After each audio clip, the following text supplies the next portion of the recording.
আমি কারো শখের মানুষ না। আমি সেই মানুষ যাকে খুব সহজে ছেড়ে দেওয়া যায়। আমি সেই মানুষ যাকে অল্পতে বোকা বানিয়ে ঠকানো যায়। আমি সেই মানুষ যাকে ভালোবাসার লোভ দেখিয়ে খুব সহজে জিন্দা লাশ বানানো যায়। আসলে আমি ভাই মানুষ না, কাঠের পুতুল। মানুষ সুখের আশায় ভালোবাসা খুঁজে, কিন্তু ভালোবাসা প্রায়শই ত্যাগ, আকাঙ্ক্ষা এবং বেদনা নিয়ে আসে। এটি একটি মায়া, যেখানে সুখ মানুষের নাগালে বাইরে থেকে যায়।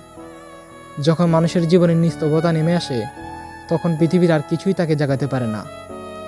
মানুষ আসলে মানুষকে ভালোবাসে না, তার প্রতিষ্ঠিত গল্পকেই ভালোবাসে।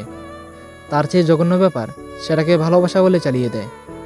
পৃথিবীর প্রায় সবাই নিজের সুলওয়ানা বোঝা মানুষ। যেখানে সফলতার গন্ধ আছে, যেখানে প্রতিষ্ঠিতর গন্ধ আছে, সেখানেই বীর জমায়। আর সেটাকে আত্মীয়তা, রক্তের টান, বন্ধুত্ব কিংবা ভালোবাসা বলে চালিয়ে দেয়। জীবনসঙ্গী ভালো পাওয়া মানে গোটা দুনিয়ার অর্ধেকের বেশি নিয়ামত একসাথে পেয়ে যাওয়া। মনের মতো জীবনসঙ্গী কখনোই পাওয়া যাবে না। কোনো মানুষের পক্ষে নিখুঁত হওয়া সম্ভব নয়, কিন্তু যে মানুষ মানিয়ে নিতে পারে, ছাড় দিয়ে জীবনসঙ্গীকে ভালো রাখতে পারে, সঙ্গীর প্রতি পুরোটা সৎ থাকে, তারা জানে সুখ কী জিনিস। এত ঠুনকো জীবনটাও সুন্দর হোক, না থাকুক কোনো অসুখ।